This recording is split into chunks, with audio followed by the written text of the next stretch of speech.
Olá, irmãos, graça e paz a todos que nos assistem. Estamos aqui mais uma vez para estudar, continuar a sequência da qual temos estudado de Mateus 24, este capítulo tão importante para os nossos dias. E hoje nós estaremos vendo mais uma parte deste texto precioso de Jesus Cristo. Nos últimos estudos nós já vimos o princípio das dores, nós já vimos também a abominação da desolação, nós vimos também a pregação e a perseguição que virá. E hoje estaremos vendo então a grande tribulação. A grande tribulação, algo que é muito falado, muito comentado e muitos não entendem quando será a grande tribulação. Muitos no meio evangélico pensam que a igreja de Deus não vai estar na terra durante a grande tribulação. O que será que a Bíblia tem a dizer sobre isso? O que isso tem para nos ensinar de lições? Nós vamos estar vendo hoje. Mateus 24, versículo 22, Jesus nos diz assim: porque haverá então grande tribulação, como nunca houve, desde o princípio do mundo até agora, nem jamais haverá. E, se aqueles dias não fossem abreviados, nenhuma carne se salvaria, mas por causa dos eleitos serão abreviados aqueles dias. Jesus aqui então fala da grande tribulação, tal qual nunca houve desde que a nação na terra. Será realmente uma grande tribulação. Podemos já desenvolver as cenas finais do nosso pensamento. Nós vimos que tudo se inicia com guerras, com fomes e um mundo em caos completo. Dentro deste caos, o inimigo irá dar uma suposta solução, que seria o domingo, a guarda do domingo e o desprezo do sábado. Isso pode trazer um pequeno tempo de paz, mas a confusão na terra continuará. E por isso aqueles que se opuserem ao domingo, levantando o estandarte da lei de Deus, esses serão perseguidos. E como Jesus disse, serão perseguidos pelos pais, pelos amigos, pelos irmãos e pelos da própria fé. No meio disso tudo, então, haverá ainda a grande tribulação. Como diz o texto, tribulação da qual não houve igual desde que a nação na terra. Bom, Jesus tira como já comentado, grande parte deste capítulo, de Mateus 24, Jesus tirou do livro de Daniel. Nós já vimos várias conexões, principalmente com a última visão do livro de Daniel, que começa do capítulo 10 e vai até o capítulo 12. E assim também é a grande tribulação. Ela nós encontramos no versículo 1 de Daniel, capítulo 12. E diz assim: e naquele tempo Miguel levantar-se-á, o grande príncipe que representa os filhos do teu povo, e haverá um tempo de tribulação, tal qual nunca houve desde que existiu nação até aquele tempo. E naquele tempo o teu povo será libertado, todos os que forem encontrados registrados no livro. Muitas informações aqui. Nós vamos nos deter de forma devagar em cada ponto importante. Começa dizendo que naquele tempo se levantará Miguel. Primeiro precisamos saber quem é Miguel. Miguel é o arcanjo Miguel. Muitos não têm a verdadeira compreensão de quem é Miguel. Miguel significa quem é como Deus. E o que muitos não sabem é que este é um nome de Jesus. Jesus é Miguel. Várias vezes na Bíblia, Miguel é representado, só que não sendo chamado pelo nome de Miguel. Por dizer que Miguel é um arcanjo, alguns se escandalizam ao pensar que Jesus é Miguel. Mas isso não deveria ser escândalo. Por quê? Bom, o que será que significa arcanjo? Arcanjo, em sua etimologia, significa o principal dos anjos, que significa anjo, mensageiro. Então, é o principal dos mensageiros de Deus. Ora, sempre que Deus tinha uma mensagem importante para o seu povo, quem ele mandava? Jesus. Jesus foi sempre quem deu as mensagens mais importantes aqui na Terra. Nós vemos, por exemplo, o caso de Moisés. Nós vemos a mesma coisa acontecendo com Josué. E quando nós entendemos o capítulo 10 de Daniel, nós vemos que aparece ali dois seres celestiais. Um é Gabriel. Só que Gabriel, ele não foi capaz de resistir ao príncipe da Pérsia. E por isso foi chamado alguém mais poderoso que ele, o mais poderoso de todos, que é Miguel, que é Jesus. Além disso, aqui no capítulo 12, no verso 1, diz que Miguel é o grande príncipe que representa os filhos do teu povo. Quem será que nos representa? Quem será que representa os filhos de Deus? E quem é o grande príncipe? Bom, o grande príncipe é Emanuel. O grande príncipe é Jesus. O grande príncipe é Miguel. Portanto, Jesus é Miguel. É ele quem nos representa. Não há outro sumo sacerdote, como diz Paulo. Ele é o nosso único intercessor, único mediador. Ele é quem nos representa. Por isso, Miguel é Jesus. Miguel, sua etimologia significa quem é como Deus. Ele está dizendo que ninguém é como Deus, ninguém é como ele, que é Deus. Então aqui diz que Miguel levantar-se-á. Miguel estará de pé. O que será que simboliza isso? O que será que simboliza Jesus estar de pé? Jesus se levantando, né? É interessante que quando nós olhamos a Bíblia, por exemplo, em Hebreus, no capítulo 8, Hebreus 8, no verso 1, sobre Jesus diz assim: temos um sumo sacerdote tal que está assentado à destra do trono da majestade dos céus. Aqui e em outras passagens, Jesus ele é representado como sumo sacerdote, como intercessor entre Deus e os homens. E quando ele é apresentado como intercessor, ele é apresentado assentado. Então, ele é apresentado assentado à direita do trono de Deus.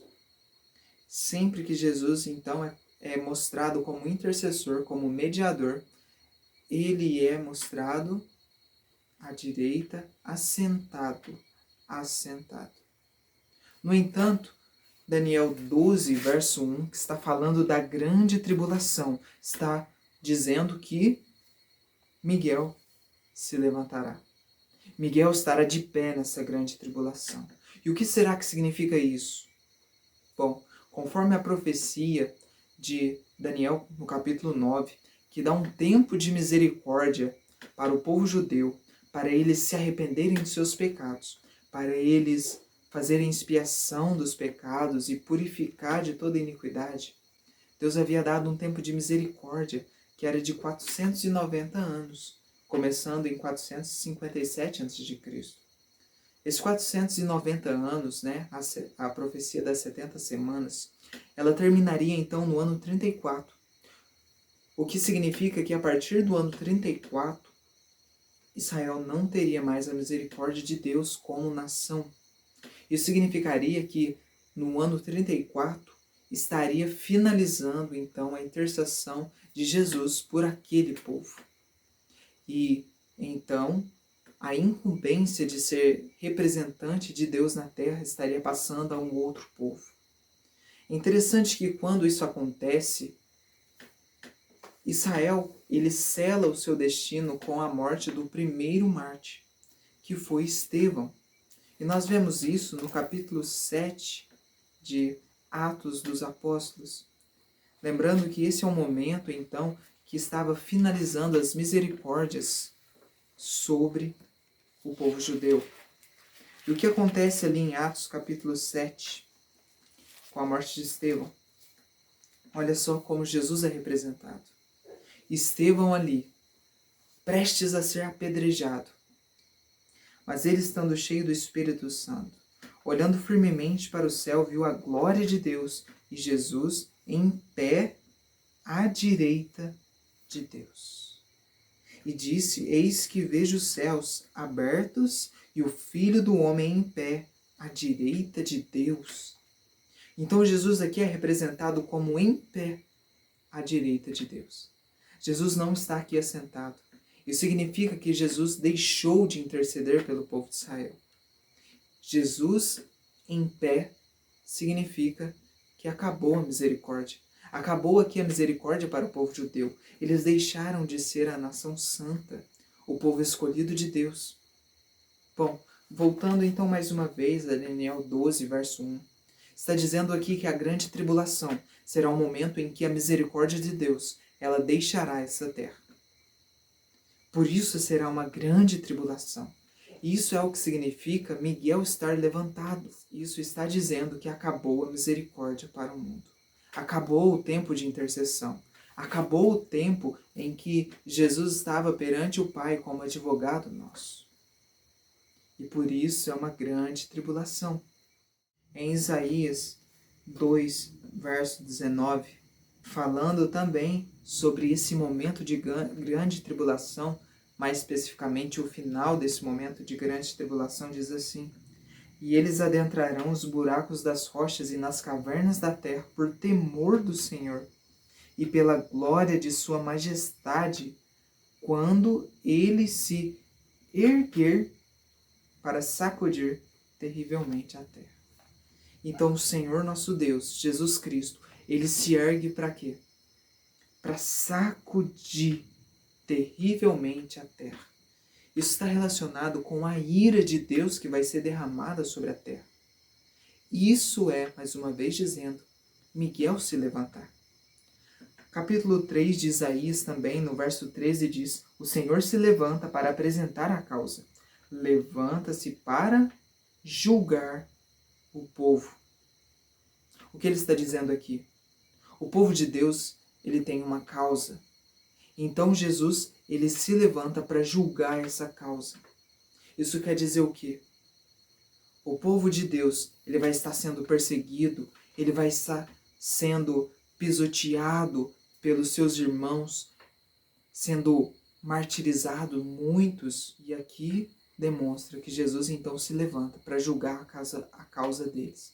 Isso está relacionado com o quê?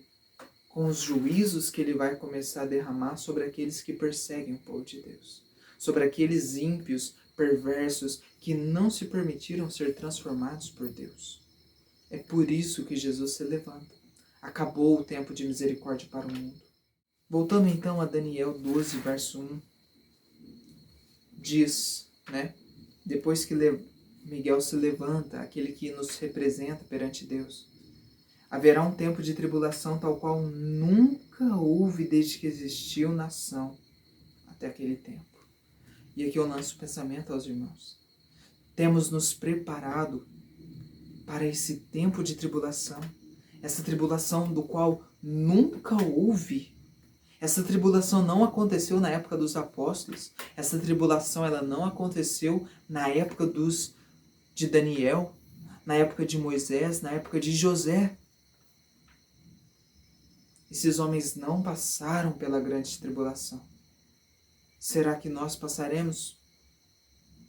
Bom, o que o verso diz? E naquele tempo o teu povo será libertado. Muitos acreditam que o povo de Deus não vai passar pela grande tribulação. Irmãos, que grande engano! Que grande engano! Será que vai ser assim mesmo? Nos últimos eventos, o povo de Deus vai estar tranquilo, ser retirado da terra e deixar somente os perversos passando pela grande tribulação. Não, isso não é verdade. O verso diz que o povo de Deus será libertado naquele tempo, não naquele tempo. Existe diferença entre naquele e daquele. O verso está dizendo não que o povo vai ser liberto da grande tribulação, mas que o povo vai ser liberto na grande tribulação.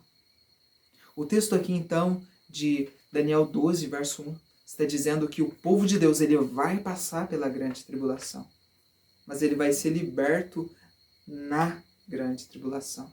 Embora eles estejam passando pela grande tribulação, eles vão ser libertos, o que não vai acontecer com os ímpios. Mas então o pensamento que nós devemos pensar é: qual tem sido a nossa preparação? Será que a nossa preparação deve ser igual a de Daniel ou superior a Daniel? Daniel não passou pela grande tribulação. Daniel não passou pela grande tribulação. E como nós estamos diante dos eventos o qual vamos ocorrer? Será que ocorrerá conosco como ocorreu na época de Jesus? Esperavam o Messias, e quando o Messias veio não estavam preparados, por isso gritaram: crucifica-o. Esperamos a volta de Jesus, mas muitos não estão preparados, não estão acordando, mas sonolentos, dormindo numa letargia espiritual que é mortal. O que nós faremos a partir disso? Diante dessa situação? O texto também diz: quem será liberto? Será liberto todos os que forem encontrados, registrados no livro. Mas qual livro será este? Bem, aqueles que serão libertados são os que estão escritos no livro. Mas quem será esse? E qual livro será esse? Quando nós abrimos em Apocalipse, no capítulo 13, por exemplo, fala do grupo que não vai ser salvo. É o grupo que vai adorar a besta, ou seja, vai adorar o papado, vai adorar a imagem do papado, vai adorar o domingo. Apocalipse 13, no verso 8, diz assim: e todos os que habitam na terra a adorarão, cujos nomes não estão escritos no livro da vida do Cordeiro. Então existe o livro da vida do Cordeiro. Este é o livro em que vai estar escrito todo o nome daqueles que são salvos. Sobre este mesmo livro, em Salmo 69, no verso 28, fala que é o livro em que está escrito o nome dos justos. Ou seja, todo aquele que é justo estará escrito neste livro. Isso quer dizer que somente os justos serão libertados neste momento de grande tribulação. Somente os justos. E o que é ser justo? É andar conforme a justiça do céu. É andar conforme o padrão do céu. É andar conforme a norma do céu. Isso é ser justo. Abrindo um pensamento aqui, um parêntese. Pode o homem viver essa justiça? Pode o homem ser justo diante de Deus? Bom, a Bíblia revela em Isaías que a nossa justiça é como trapo de imundícia. A Bíblia revela em Romanos capítulo 3 que não há um justo sequer. Então fica a pergunta: quem estará com o nome escrito no livro da vida, se é para os justos e não há um justo sequer? Sobre isso, Hebreus nos diz assim, Hebreus 10, 38, mas o justo viverá pela fé. O justo, ele vai viver pela fé. Por que pela fé? Porque nós somos naturalmente injustos e malignos. Mas pela fé, Jesus nos transforma. Pela fé, Jesus muda o nosso caráter. Pela fé, o injusto, ele passa a ser justo.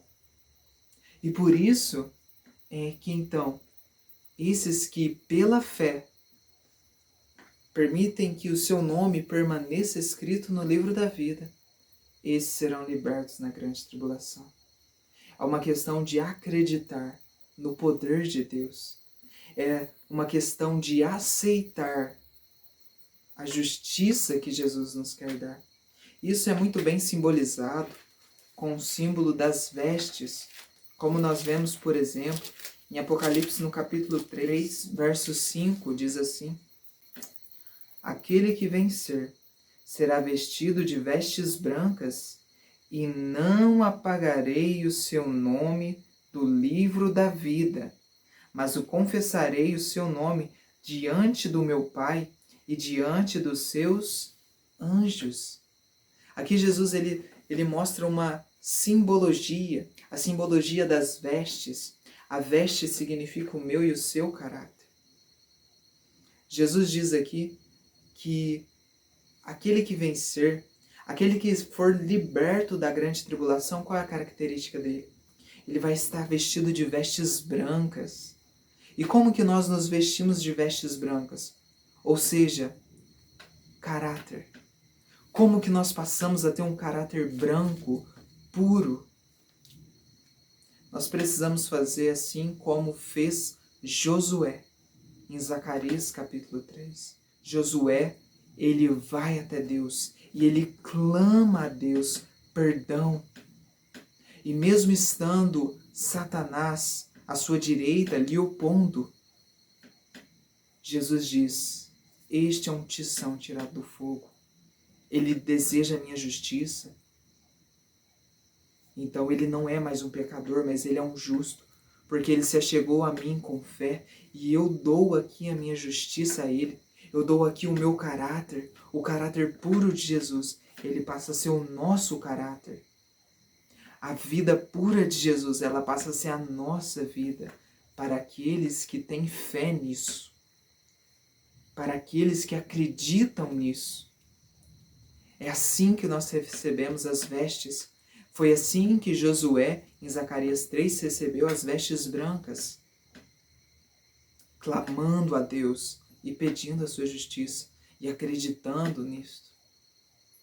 Essa simbologia, também aqui em Apocalipse, quem que são aqueles que vão ser libertos da grande tribulação? Apocalipse 7, 13 e 14. E um dos anciãos respondeu-me dizendo: o que são estes que estão vestidos com túnicas brancas, e de onde eles vieram? E eu lhe disse: Senhor, tu sabes. E ele me disse: estes são aqueles que vieram da grande tribulação e lavaram as suas túnicas e as tornaram brancas no sangue do Cordeiro. Aqui está falando do povo que vai ser liberto na grande tribulação. Qual a característica deles? Aqueles que vêm da grande tribulação são chamados de 144 mil, aqui em Apocalipse 7 e Apocalipse 14. Qual a característica deles? Eles lavaram as suas vestes no sangue do Cordeiro. Irmãos, o que será que isso significa para nós? Nós já vimos que a nossa veste é o nosso caráter, são as nossas obras. Quando Adão pecou, ele perdeu a veste de glória de Deus. Todos pecaram e destituídos foram da glória de Deus, assim como Adão, quando pecou, perdeu a sua veste de glória que ele tinha e ele percebeu que estava nu. Portanto, veste é caráter. E o que significa então nós lavarmos o nosso caráter no sangue de Jesus Cristo? Bom, o sangue de Jesus Cristo, ele é simbolizado ali na ceia como vinho. E vinho, conforme as parábolas de Jesus, por exemplo, como ele diz em Lucas, significa doutrina, ensinamento. Lavar o nosso caráter, lavar a nossa veste no sangue de Jesus, significa lavar o nosso caráter nos ensinamentos de Jesus Cristo, nas suas lições. É assim que nós vamos lavar o nosso caráter. É assim que nós vamos purificar o nosso caráter. Efésios 5, verso 26, fala da ação de Jesus no homem. Fala que ele vem nos santificar purificando-nos com a lavagem da água pela palavra. Ou seja, Jesus ele nos lava pela palavra, pelos seus ensinamentos, pela Bíblia, pela prática diária deste livro. É aqui que está o treinamento para sobreviver na grande tribulação. É na vida diária, é no cumprimento da Bíblia na vida diária. É no cumprimento das lições, dos ensinamentos de Jesus na vida diária. Isso como? Pelo poder de Deus. Lavar as vestes no sangue de Jesus também significa, o sangue de Jesus é um símbolo de sua morte. Significa que unicamente através da morte de Jesus Cristo é que nós podemos purificar o nosso caráter. Mas o que significa a morte de Jesus por nós? O quão isso tem realmente purificado a nossa vida? Somente para aqueles que realmente meditam e entendem ou procuram entender o sacrifício de Cristo. Somente para esse que o caráter pode ser purificado. E os 144.000 foram aqueles que compreenderam o que é lavar as vestes no sangue de Jesus. Porque eles lavaram as suas vestes. E por isso, quais são os atos deles? O fato de ter vestes brancas, como nós vemos em Apocalipse 19, verso 8, diz: E foi-lhes concedido que se vestissem de linho fino, puro e resplandecente, porque o linho fino é a justiça dos santos. São os atos justos dos santos. São os atos justos dos 144.000. Ou seja, aqui na terra, eles viveram em tão íntima comunhão com Jesus, que a vida de Jesus passou a ser a vida deles. Eles passaram a manifestar as ações de Jesus na vida deles. Irmãos, é muito importante nós entendermos isso, porque são estes vão ser os que vão ser libertos na grande tribulação. São aqueles que aprenderam a viver a vida de Jesus pela fé. Pela fé. Estes serão libertos na grande tribulação. E alguém que não seja assim durante a grande tribulação, infelizmente, será removido da terra. Essa grande tribulação, ela também é mencionada em Jeremias. Jeremias, no capítulo 30, nos dá um detalhe aqui muito importante para nós compreendermos. Jeremias 30, versos 6 e 7. Perguntai agora, e vede se um homem entra em trabalho de parto com filho? Por que razão eu vejo todo homem com suas mãos sobre seus lombos, como uma mulher em trabalho de parto, e todas as faces se tornaram pálidas? Ai de mim, pois aquele dia é grande, tal que nenhum é semelhante a ele. É tempo de aflição de Jacó, mas dela ele será livrado. Amém. Aqui compara a grande tribulação como o trabalho de parto. Assim como nós vimos no primeiro estudo, falando sobre o princípio das dores, que é uma linguagem que Jesus usa, aqui nós entramos então no que chamaríamos de trabalho expulsivo, a grande tribulação. É o momento mais terrível do parto. É momento de grande aflição.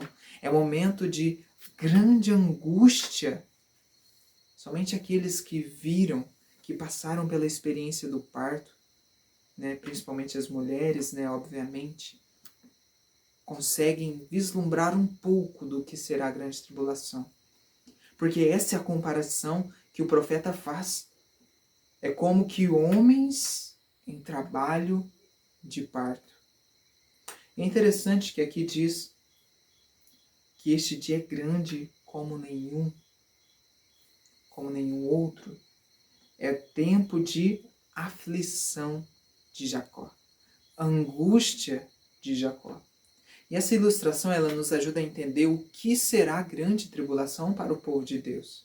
A promessa é de que ele vai ser livrado. Mas o que tem Jacó a ver com essa grande tribulação? Bom, precisamos saber qual é essa angústia que Jacó passou. E nós vemos isso no capítulo 32 de Gênesis. Não vamos ler a experiência. Quem desejar pode estar lendo em casa. Mas como foi a grande angústia de Jacó? Jacó havia pecado. Havia pecado contra o seu irmão, havia pecado contra o seu pai, havia enganado eles e obtido de forma enganosa o direito de primogenitura, que era dele por direito, mas ele fez de forma enganosa. Enganou seu irmão e seu pai. E agora, depois de tantos anos depois, o seu irmão Esaú estava vindo em direção a ele. Jacó, ele havia se arrependido do seu pecado. Ele havia se arrependido do seu engano que havia feito com seu irmão, com seu pai. Jacó temia agora não receber as bênçãos de Deus por causa do pecado que ele havia cometido. Então, tendo ele se arrependido, ele luta uma noite inteira com um homem. Ele passa a noite lutando com um homem, até que no fim do dia, o homem lhe toca na coxa, ele fica manco. E depois ele entende que ele havia lutado com o próprio Deus. É o que diz em Gênesis 32.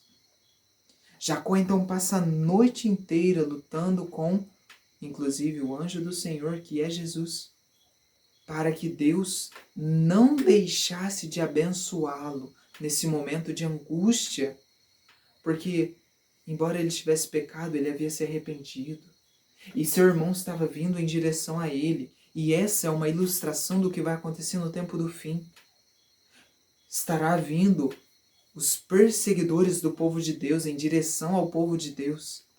E o povo de Deus vai passar a noite mais tenebrosa do mundo, lutando com Deus, dizendo, assim como Jacó diz em Gênesis 32, Gênesis 32, 26, não te deixarei ir, se não me abençoares. Esse será o clamor do povo de Deus a Deus. Eles rogarão e lutarão para receber as bênçãos de Deus, porque eles se arrependeram dos seus pecados. Essa será a angústia do povo de Deus. Será uma angústia com relação aos pecados que foram confessados e foram perdoados. Mas eles lutarão para obter a bênção. Eles temerão que se tem algum pecado que vai impedi-los de receber a bênção. Sabe por quê, irmãos? Porque se o povo de Deus, no momento da grande tribulação, vamos nos lembrar o que começamos vendo, é o momento em que a porta da graça vai estar fechada. E se o povo de Deus tiver algum pecado, neste momento em que não há intercessor no céu, infelizmente, vão estar do lado de Satanás. Infelizmente estarão perdidos. Infelizmente sofrerão os juízos de Deus. Isaías 59, verso 16 fala sobre este momento. E diz, e ele viu que não havia nenhum homem e admirou-se que não houvesse nenhum intercessor. Portanto, o seu braço trouxe-lhe salvação e a sua justiça o sustentou. Este momento, irmãos, será o momento em que não se pode cometer mais pecado. Porque se cometer pecado, não vai ter mais advogado no santuário celestial. Os pecados passados, eles precisam ter sido confessados e alcançados a misericórdia de Deus. Somente desses vão ser livrados na grande tribulação. Neste tempo em que não terá mais misericórdia. 1 Tessalonicenses, agora falando mais com relação aos ímpios. No capítulo 5, no verso 3, diz assim: porque quando disserem a paz e segurança, então repentina destruição virá sobre eles, como as dores de parto à mulher grávida, e não escaparão. Aqui está usando a mesma simbologia. Aqui está falando novamente da grande tribulação. Os homens sofrerão, os homens ímpios também sofrerão como uma mulher no trabalho de parto, a ponto de dar à luz.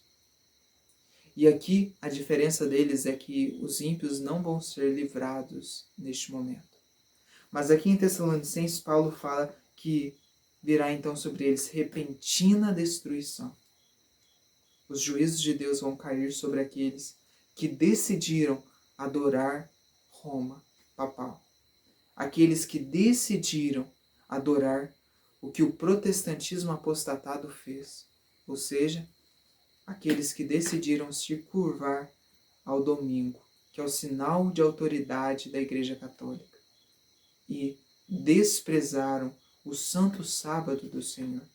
Estes sofrerão. Em Apocalipse 16 fala sobre 7 pragas, as quais não nos vamos nos deter aqui, mas 7 pragas que estarão caindo sobre o mundo. E esses ímpios que não tiveram seus pecados confessados, perdoados, estarão sofrendo. Estarão sofrendo. A história de Jacó, ela nos ilustra justamente isso. Se Jacó não tivesse confessado anteriormente seu pecado, se Jacó não tivesse se arrependido anteriormente do seu pecado, Esaú viria contra ele. E muito provavelmente ele não teria a bênção de Deus e seria morto. Assim também ocorrerá com aqueles que não se arrependerem hoje, com aqueles que não buscarem deixar o seu pecado hoje. Infelizmente sofrerão os juízos de Deus. Hoje, irmãos, é dia de fazer, sabe o quê? Jesus nos deu um tipo do que nós devemos fazer em Daniel 9. Nós já dissemos aqui que foi dado ao povo judeu um tempo de misericórdia, mas eles seriam visitados por Deus. E quando eles fossem visitados, olha o que eles precisavam ter feito. Daniel 9, verso 24 nos diz o que eles precisavam ter feito. Eles precisavam ter terminado a transgressão, posto fim nos pecados e ter feito reconciliação por causa da iniquidade. Isso é um símbolo do que nós devemos fazer hoje, irmãos. Nós também vamos chegar no tempo em que a misericórdia de Deus vai acabar para nós. Então, no tempo que nós temos misericórdia, o que nós devemos fazer? Pôr fim nos pecados e fazer reconciliação por causa da iniquidade. Fazer reconciliação com Deus. Precisamos buscar a justiça que vem do céu. E nós precisamos buscar isso pela fé, irmãos. É tão fácil nós a recebermos. Nós podemos recebê-la agora, se nós acreditarmos nisso. Nós podemos receber o caráter de Jesus agora, se nós acreditarmos nisso. Mesmo que pareça que nós continuamos pecador, mesmo que pareça que nós continuamos no mesmo corpo, com a mesma inclinação carnal, mas nós podemos acreditar que nós recebemos a vida de Jesus agora. Porque Ele nos promete. Ele fala, vós já estáis limpos pela palavra que vos tenho dito. Paulo diz, considerai-vos, pois, mortos de fato para o pecado, mas vivos para Deus. Por quê? Porque pela fé nós alcançamos a graça de Deus. Em Romanos 6,14 ele diz que o pecado não tem domínio sobre nós, visto que nós estamos debaixo da graça de Deus. Irmãos, o preparo ele pode acontecer agora, na vida de cada um de nós, se com o coração aberto nós buscarmos a Deus, a fonte de poder e o perdão dos nossos pecados e a purificação dos mesmos. E acreditar que através do poder de Deus nós vamos viver em novidade de vida. Nós precisamos ter essa fé, uma fé que purifica a alma, uma fé que agarra as promessas de Deus e vive as promessas de Deus. Promessas de libertação do pecado, Porque Jesus diz que todo aquele que pratica o pecado é escravo do pecado. Se, pois, o Filho vos libertar, verdadeiramente sereis livres, diz Jesus em João 8. Portanto, irmãos, precisamos nos libertar de vez do pecado e nos apegar ao poder de Jesus, nos apegar ao sangue precioso de Jesus, que é o que vai lavar o nosso caráter. Basta então dizer, irmãos, que o povo de Deus ele vai estar repartido em 2 grupos no fim. O primeiro grupo é chamado de 144 mil. Eles são chamados de primícias para o Senhor, ou seja, da colheita da terra eles são a melhor parte. Esse é o 144 mil. Esses são os que vão conseguir passar pelo tempo de grande tribulação. Sobre esses, as características estão descritas em Apocalipse 14. Na sua boca não se achou astúcia, porque eles estão sem culpa diante do trono de Deus. Eles não têm culpa alguma diante de Deus. Também Sofonias 3,13 fala sobre esse grupo que vai conseguir ser liberto na grande tribulação. O remanescente de Israel não cometerá iniquidade, nem falará mentiras, e não se achará língua enganosa na sua boca. Essas são as características daqueles que estarão vivos quando Jesus voltar. Alcançaram o caráter e a justiça de Jesus. Não cometerão mais iniquidade, mas continuarão a ser justos por toda a eternidade. No entanto, o grupo do povo de Deus também terá uma outra parte. Sobre esses está descrito lá em Apocalipse 20. Apocalipse 20, verso 4, diz assim: E eu vi tronos, e assentaram-se sobre eles, e julgamento foi-lhes dado. E eu vi as almas daqueles que foram decapitados pelo testemunho de Jesus e por causa da palavra de Deus, e que não haviam adorado a besta nem a sua imagem, e nem haviam recebido sua marca em suas testas ou em suas mãos. E eles vieram e reinaram com Cristo durante 1000 anos. Aqui, Jesus ele fala de um outro grupo, o grupo dos decapitados, o grupo dos mártires. Estes também não adoraram a besta, também não receberam a marca da besta. Esses também não se ajoelharam perante o domingo. Mas, diferente dos 144 mil, esse grupo, eles foram mortos, eles foram martirizados. Então, no final, o povo de Deus vai estar dividido nesses 2 grupos. Os que vão estar vivos quando Jesus voltar, que é os 144 mil, são aqueles que foram os melhores no sentido da transformação que Jesus providenciou para os homens da terra. E a outra parte, que serão aqueles que não estarão vivos quando Jesus voltar. Eles vão ser martirizados antes. E isso é uma grande misericórdia de Deus. Deus contemplando aqueles servos que buscaram fazer a vontade dele, mas que não estavam preparados para o tempo de angústia, Deus vai tirar essas pessoas da terra. E no meio disso, irmãos, os ímpios estarão sofrendo. Os ímpios estarão sofrendo as pragas, porque rejeitaram a Deus. Não foi Deus que os rejeitou, foram eles que rejeitaram a Deus. Em Isaías diz que a destruição do ímpio é uma obra estranha a Deus. As pragas serão uma obra estranha a Deus, porque Deus não é desejo de Deus destruir o ímpio, mas que o ímpio ele se arrependa e se converta e volte a Deus. Esse é o desejo de Deus. Mas infelizmente, como os ímpios não escolherem isso, então terão que sofrer as consequências. E essa é a grande tribulação, irmãos. Voltando então a Mateus 24, nós vemos aqui na sequência, depois do verso 22, Jesus ele faz uma pausa na sequência. E do verso 23 até o 28, ele dá algumas exortações aos discípulos e fala algumas características do falso Cristo. Não vamos nos atentar a esses detalhes, mas nós percebemos que o falso Cristo, ele vai aparecer não de forma geral como Jesus. Ele vai aparecer em um ponto e em outro ponto. E isso vai enganar a muitos irmãos. Será o próprio Satanás. Vai enganar a muitos. Se possível, até os escolhidos seriam enganados.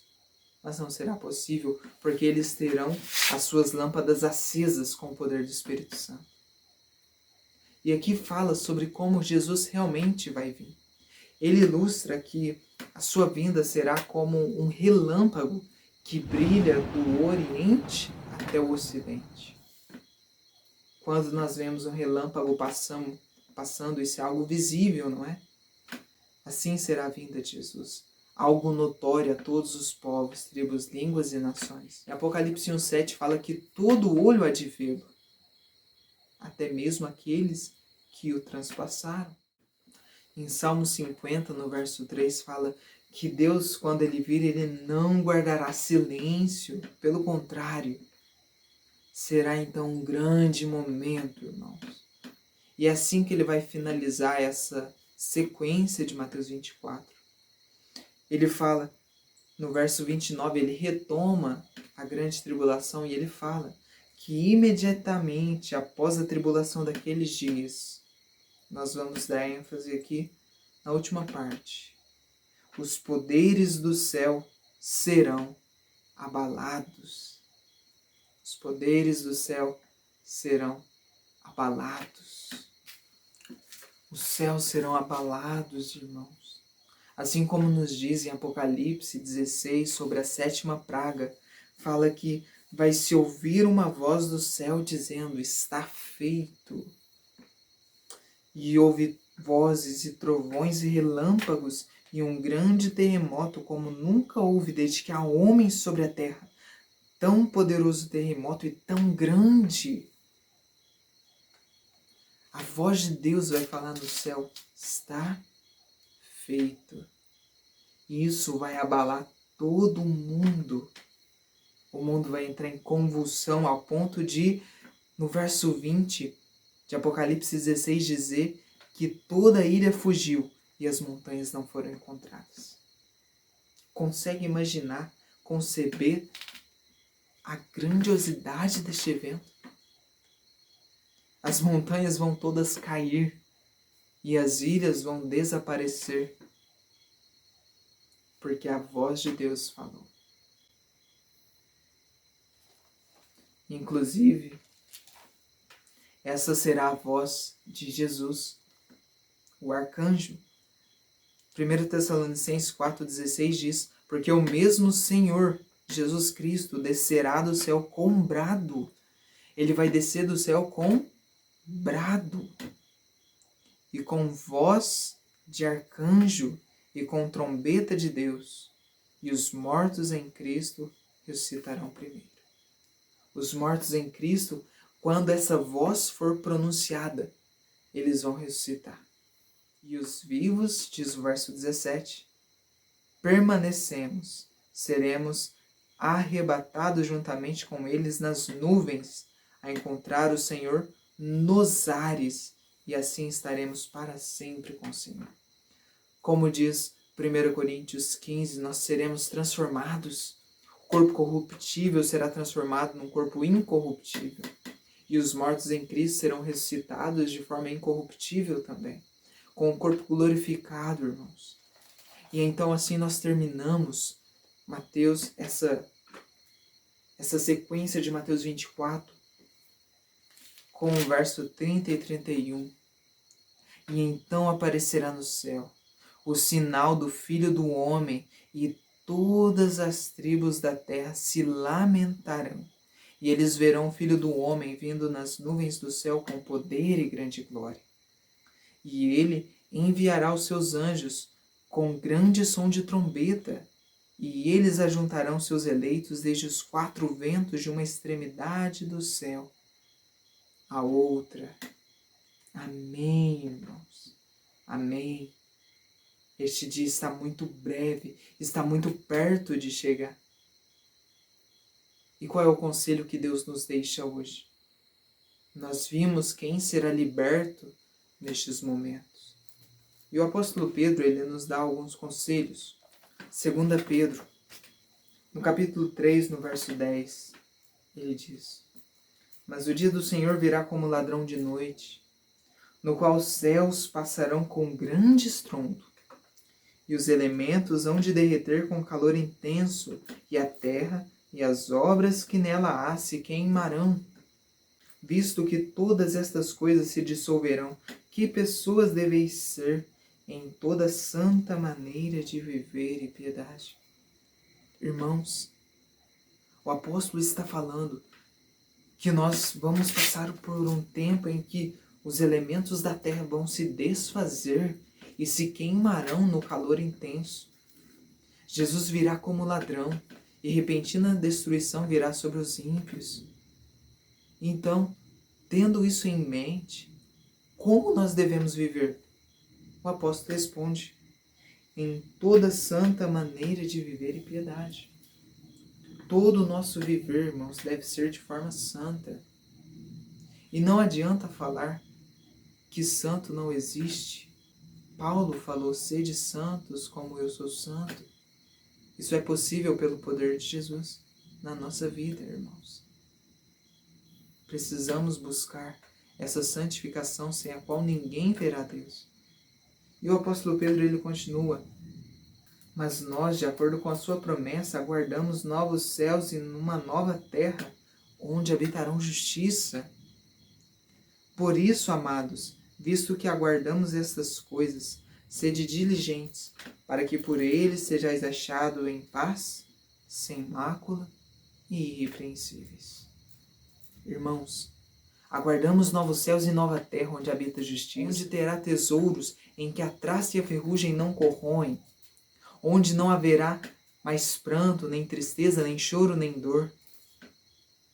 Visto que aguardamos essas coisas, irmãos, o apóstolo diz, para nós sermos diligentes, para ser encontrado por Ele como?